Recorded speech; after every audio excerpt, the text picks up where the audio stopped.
Programa patrocinado por Bodegas Marqués de Cáceres.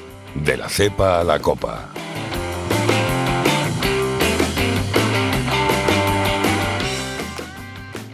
Hola, buenos días y bienvenidos a un programa más de Inversión con Nombre Propio. En el día de hoy vamos a hablar acerca de expectativas de inflación y renta fija corporativa.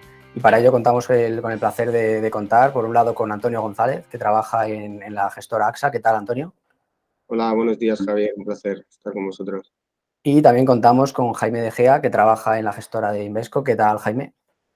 ¿Qué tal? Buenos días, ¿cómo estáis?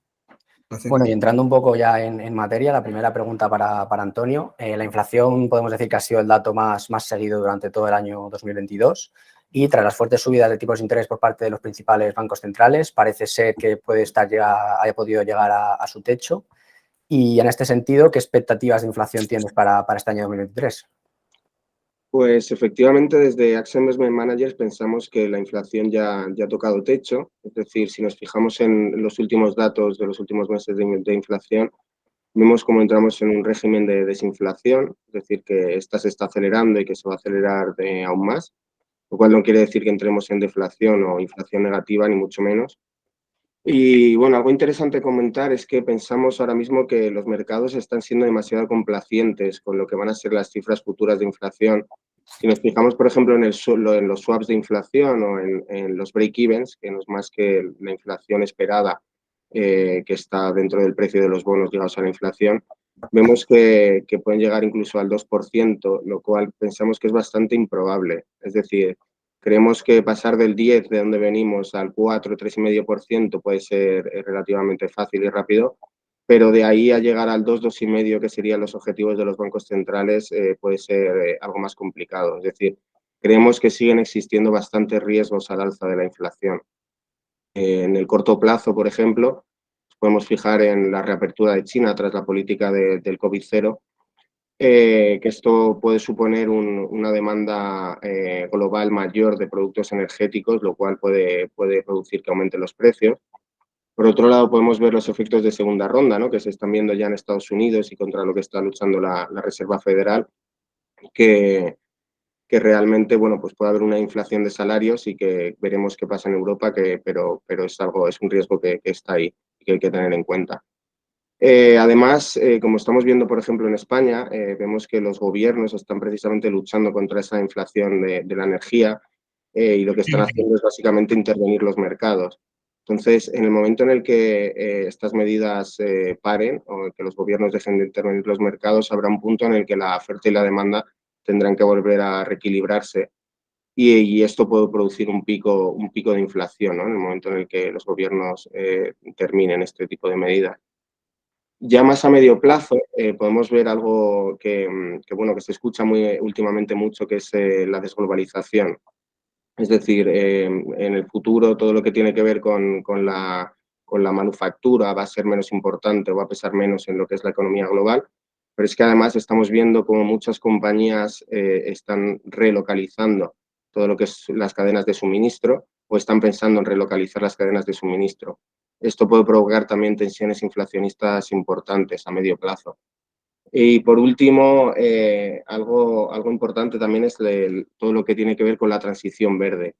Es decir, hemos visto que bueno, la dependencia de Europa de los combustibles fósiles y todo lo que hemos sufrido en este último año y medio, y los planes que hay es básicamente pasar de esta dependencia a una energía más verde, más renovable, lo cual requiere mucho capital, es decir, es muy intensivo en capital en un momento además en el cual los tipos de interés están altos y por lo tanto los costes de financiación de todas estas nuevas infraestructuras van a ser mayores. Entonces, hasta que realmente haya un ajuste o haya esta transición de combustibles fósiles o de energía hacia una transición más de energías renovables o más verde, va a suponer unas tensiones inflacionistas importantes. Por lo tanto, en conclusión, pensamos que sí, que efectivamente hemos tocado techo de inflación, especialmente en los países desarrollados, pero que realmente entramos en un nuevo régimen de inflación que estructuralmente va a ser más volátil y que estructuralmente va a ser más elevada y más alejada de los objetivos de los bancos centrales en el corto y medio plazo. Perfecto, muchas gracias. Al final lo que dices, ¿no? Más que saber si se ha hecho techo o no, es a qué ritmo esa inflación va bajando y en qué rango se mantiene en los próximos años, que al final van a ser las medidas de los bancos centrales, van a depender un poco de eso, ¿no? Y bueno, pasando ahora con Jaime, durante el año 2022 y debido sobre todo a estas fuertes subidas en los tipos de interés, hemos visto cómo la renta fija ha sufrido uno de los años más duros de toda su historia en cuanto a caídas, y teniendo en cuenta que puede ser que los bancos centrales estén reduciendo el ritmo de las subidas y en algún momento pueden llegar a ese punto más alto, si crees que se pueden estar generando oportunidades en renta fija y si hay algún segmento en particular que estés viendo rentabilidades más atractivas. Pues la primera pregunta, desde luego que sí, que hay muy buenas oportunidades en renta fija. Y la segunda pregunta es, ¿rentabilidades más atractivas? Pues mucho más atractivas. O sea, si hacemos la vista atrás de diciembre del 21 a aquí, pues tenemos muchos activos que te están dando 4, 5, 6 veces más de rentabilidad que a cierre del 21, ¿vale? Con lo cual, bueno, para poner un poco a los oyentes en perspectiva, existe un índice de renta fija global agregado, ¿vale?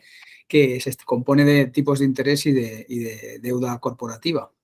Pues desde los años 70, que tiene histórico, el 2022 ha sido el peor año de largo de este índice, ¿no? Tenemos caídas cercanas al 20%, nunca vistas, también hay que decirlo, desde los años 70, digo por año, me refiero a años naturales, ¿vale?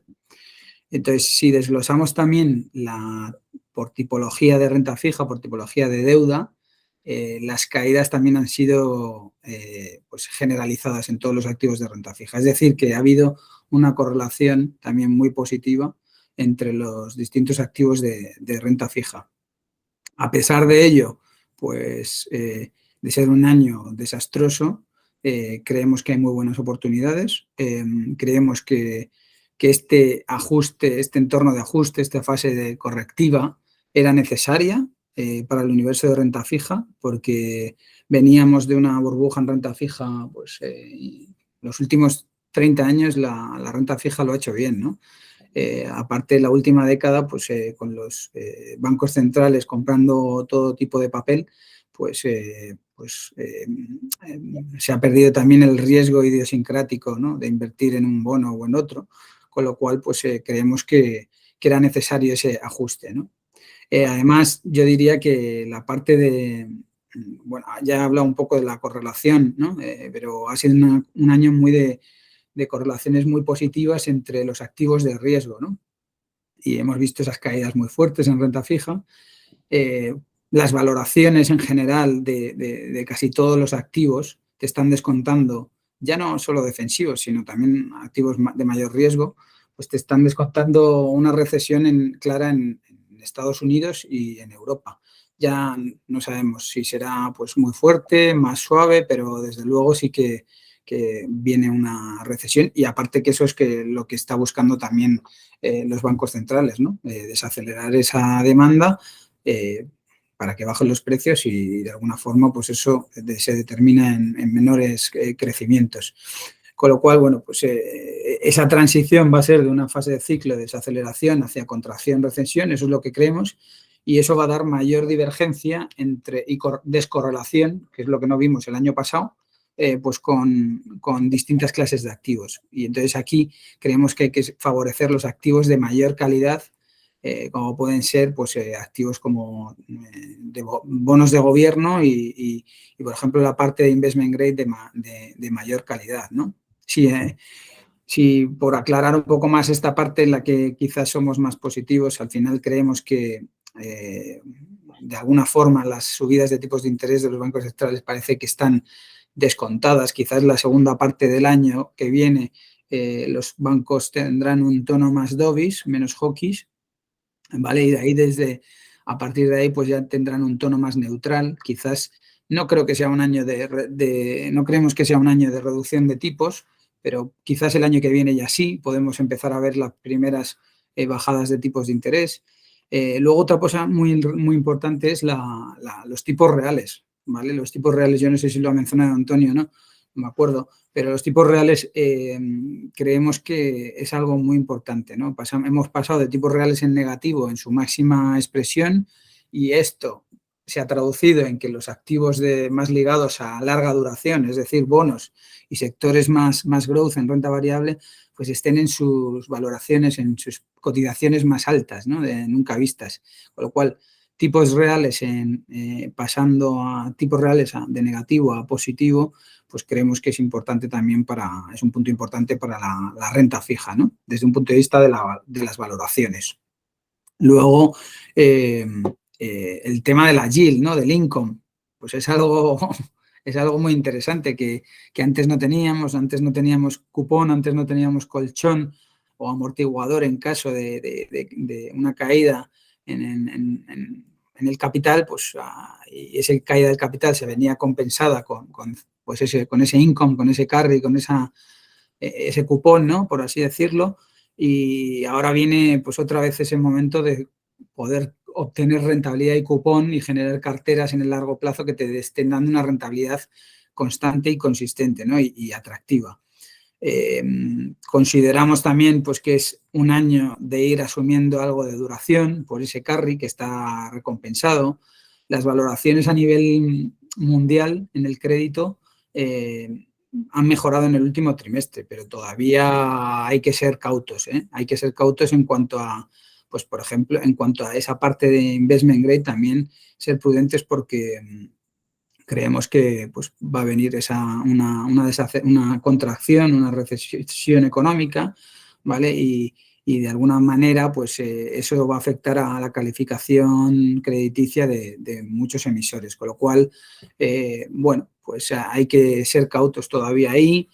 Nos gusta más la parte de investment grade como primer paso para ir añadiendo riesgo a las carteras. También creemos que será un año de niveles de spread, de descomprensión, ¿no? de estrechamiento de los spreads a nivel general, pero quizás pues, nos gusta más la parte de Europa frente a Estados Unidos o incluso Asia frente a Estados Unidos también por una cuestión de diferenciación de ciclo y de valoración. ¿Vale? Y luego creemos también que es un año muy bueno para los gestores activos de renta fija en general, ¿no? Veníamos de años atrás de mucho posicionamiento en gestión pasiva, ¿no? En la parte de renta fija por haber perdido ese riesgo idiosincrático, ¿no? Porque el Banco Central pues, juega un papel importante, los bancos centrales, comprando gran parte de la deuda y ahora va a desaparecer, ¿no? ese actor, con lo cual va a haber mayor dispersión entre el riesgo país y a nivel sectorial, con lo cual, bueno, pues drivers buenos para el 2023 de performance, pues bueno, creemos que van a ser la beta y el carry. Luego, desde un punto de vista de estructura de capital, nos gustan también la deuda subordinada, tanto de sectores financieros como de no financieros, de empresas investment grade. Creemos que está muy bien recompensado con respecto a la parte de high yield, por ejemplo, que la parte de high yield, pues que creemos que en este entorno de recesión, contracción, las tasas de impago pueden verse todavía afectadas. Pero en definitiva, el investment grade, los break-evens, si miramos las tasas de default de los break-evens, creemos que el investment grade sí que tiene sentido con estos diferenciales. Estamos lejos de alcanzar esas tasas de equilibrio, echando un poco la vista atrás, ¿no? En la historia, con lo cual creemos que sí que es un momento interesante para el investment grade. Perfecto, muchas gracias. Sí, como comentas, la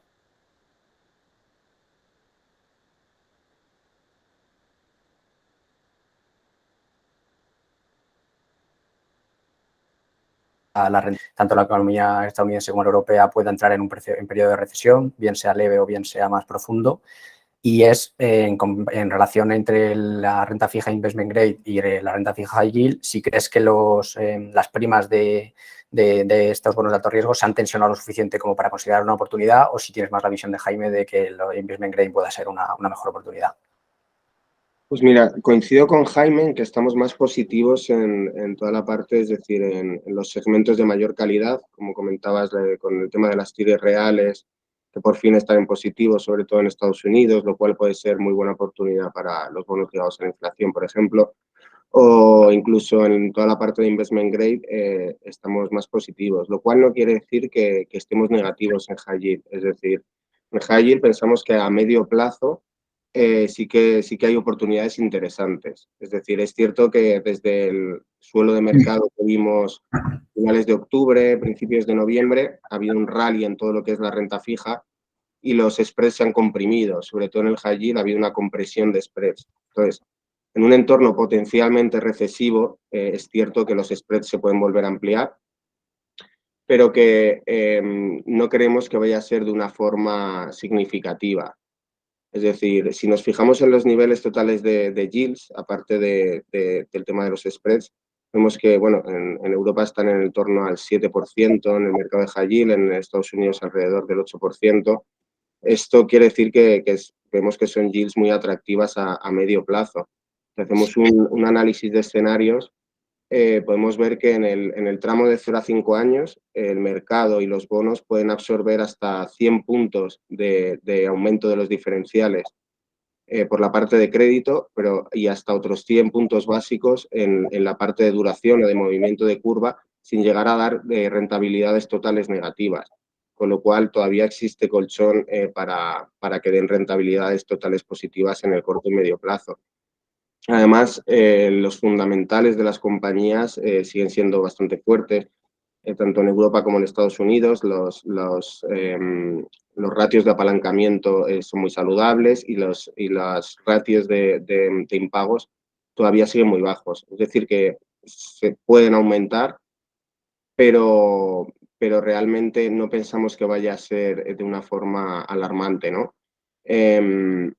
Además, el mercado, frente a otras crisis de deuda, tiene bastante mayor calidad. Es decir, el segmento de dobles Bs de todo el mercado de high yield, tanto en Europa como en Estados Unidos, ha aumentado mucho en porcentaje frente a otros notes con menos calidad crediticia. Y algo muy interesante que quería comentar también es que ahora mismo el mercado lo que está descontando es una recesión leve y a corto plazo. Eso lo podemos ver porque la parte de corta duración del mercado, los spreads son mayores que si nos vamos a las partes de larga duración. Si esto le sumas que las curvas están planas, incluso invertidas en Estados Unidos, quiere decir que favorecemos, y es bastante claro que la parte de corta duración es bastante más atractiva en el sentido en el que tienes mayor spread, menos riesgo de duración y las yields a los mismos niveles que cogiendo más riesgo de duración.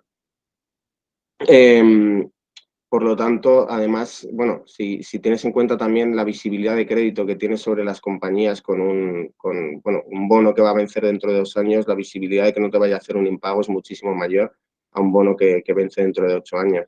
Por lo tanto, sumando todo esto, estamos favoreciendo en todo lo que es el mercado de high yield la parte de corto plazo. Sí que es cierto que coincido con Jaime en otro tipo de segmentos de renta fija con mayor calidad podrías coger más riesgo de duración, pero no sería el caso del high yield. Entonces, nuestro entorno principal, nuestro escenario base, es que va a ser un soft landing, es que realmente puede haber una recesión, pero que esta recesión va a ser suave y, por lo tanto, los retornos totales del high yield van a ser positivos. Si realmente ocurriera una recesión fuerte y los beneficios empresariales empezaran a resentirse, además en un momento en el cual la refinanciación de estas compañías es más cara, ahí sí que podríamos ver ciertos riesgos, pero este no sería nuestro escenario principal. Algo que comentamos también anteriormente es que si realmente ocurriera esto, los bancos centrales ya no tendrían incentivo para seguir aumentando los tipos. Es decir, los tipos se mantendrían estables o incluso empezarían a bajar. Por lo tanto, es posible que lo que pierdes por la ampliación de spreads, por esta recesión más fuerte de lo esperado, lo compenses por la parte nominal de los bonos, es decir, por una bajada de tipos de interés. Pero en cualquier caso, como comento, nuestro escenario base es un escenario de soft landing. Entonces, en resumen, pensamos que los diferenciales pueden ampliarse, no de forma significativa, pero que pueden ampliarse en el corto plazo, pero que a plazo medio pensamos que los niveles de yield son bastante interesantes y que, bueno, fijándonos en todo lo que son los datos macros y fijándonos también en cómo evolucionan los beneficios empresariales, creemos que la parte de corta duración sí que es un mercado interesante y a tener en cuenta en el corto y medio plazo. Muy bien, pues bueno, como comentas, al final en la larga duración quizá el high yield podría perder atractivo, pero en el corto plazo lo sigues viendo como una opción interesante en comparación con el investment grade. Y bueno, para terminar, la última pregunta para Jaime, centrándonos un poco en el sector financiero, el aumento de los tipos de interés pues hace que los márgenes para este tipo de, bueno, para los bancos, etcétera, el sector financiero en general se vea beneficiado. Y cómo puede afectar la evolución de los tipos de interés para la deuda en el sector financiero y si ves oportunidades en esta industria. Entiendo, o sea, desde un punto de vista de deuda, ¿no? Porque, bueno, pues aquí tenemos una visión positiva desde los dos, desde el approach de los dos tipos de activos, tanto de renta variable como de deuda financiera.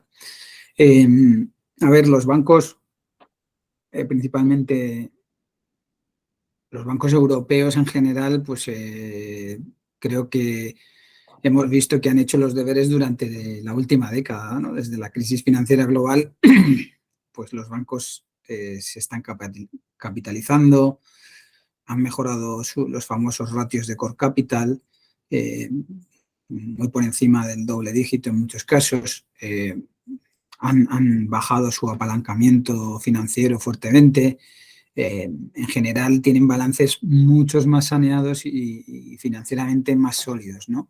Para hacer frente, pues hemos aprendido también de esa, en general, de la última crisis, ¿no? Del 2008, ¿no? Que fue muy dramática y los bancos pues se vieron muy afectados, ¿no? Fue una crisis de crédito principalmente, con lo cual pues la parte de financiación y toda esta parte de balance, pues la hemos visto que ha mejorado mucho, con lo cual creemos que por ese lado pues tienen balances más conservadores y nos gusta, ¿no? Y es una parte que nos gusta mucho desde distintos puntos de vista. Por otro lado, el tema has mencionado los márgenes y es verdad que sí, que los márgenes de los bancos van a aumentar por una subida clara de tipos, ya era hora, por cierto, porque se ha penalizado mucho en la última década a los bancos, ¿no? Con los tipos cero y con tipos negativos. El Euribor lo hemos visto en negativo durante mucho tiempo. Eso no era lo normal. Lo normal no era,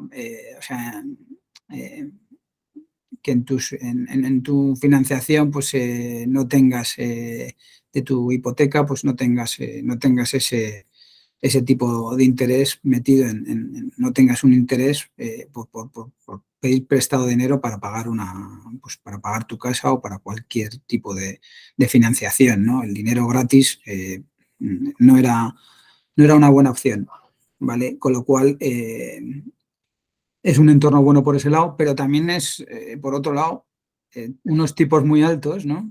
Que hemos pasado de cero, es que ha sido pasar de negativo a cero a, bueno, pues a ver un Euribor, no sé cómo estará ahora, pero cercano al 3,5, 3,30, no lo sé, no lo he mirado. Pero ha sido brutal el movimiento del Euribor en el año, ¿no? Ha sido una aceleración rapidísima. Con lo cual eso también te puede hacer que las tasas de morosidad aumenten. Pero yo creo que los bancos no quieren de ninguna manera o sea, siempre van a estar ahí para tratar de que una persona no haga impago, ¿no? O una empresa no haga impago. O sea, que van a tratar de adaptarse a ese tipo de cliente, ¿no? Con lo cual, bueno, pues sí, se puede aumentar la tasa de morosidad y eso puede ser pues una desventaja, y luego la financiación del crédito debe también verse afectada por pues no haber suficiente demanda por un coste elevado, ¿no? Pero bueno, dicho esto, en general es un entorno bueno para los bancos por esa parte de los márgenes, ¿no? Si hay un menos crecimiento, pues hombre, es un sector más cíclico en el que se puede sensibles al crecimiento, pero bueno, está también compensado por esa parte de tipos de interés que es de la que se va a beneficiar más también, creemos, ¿no? En general, pues nos gustan los bancos, hay que ser muy selectivos y ver bien haciendo un análisis detallado de los balances, bancos que sean competitivos en este entorno tan complejo. Y bueno, y al final centrarnos también en las empresas de mayor calidad, ¿no? Porque en un entorno de crecimiento débil, pues se podrían también ver expuestas. Nos gusta la parte tanto de deuda subordinada como la de deuda senior, pero la parte de deuda subordinada de bancos, la parte de AT1s, creemos que tiene rentabilidades muy atractivas. A día de hoy, el papel financiero subordinado es comparable, bueno, has hablado antes, Antonio, de high yield y tal, pues es comparable a los bonos corporativos high yield, ¿no? Lo que pasa que creemos que los bancos a menudo tienen balances más sólidos. Estamos viendo rentabilidades de doble dígito. Llegó a alcanzarlas las AT1s, algún índice por ahí de AT1s llegó a alcanzar niveles de 12%. Hoy, este último trimestre, las valoraciones están mejor, ¿no? Ha habido un rally en esta parte de deuda subordinada en AT1s. Pero bueno, todavía están pagando rentabilidades casi de doble dígito, estamos hablando de 8 o 9%, y encontrarás también en el mercado cosas por encima de doble dígito. Con lo cual, bueno, pues y con balances más sólidos, como te decía, con respecto al puro high yield, por así decirlo, ¿no? Con lo cual, bueno, pues esta parte también de subordinada nos gusta también en la parte también de no financieras, ¿vale? Lo que son la deuda híbrida. Esa parte pues también nos gusta, ¿no?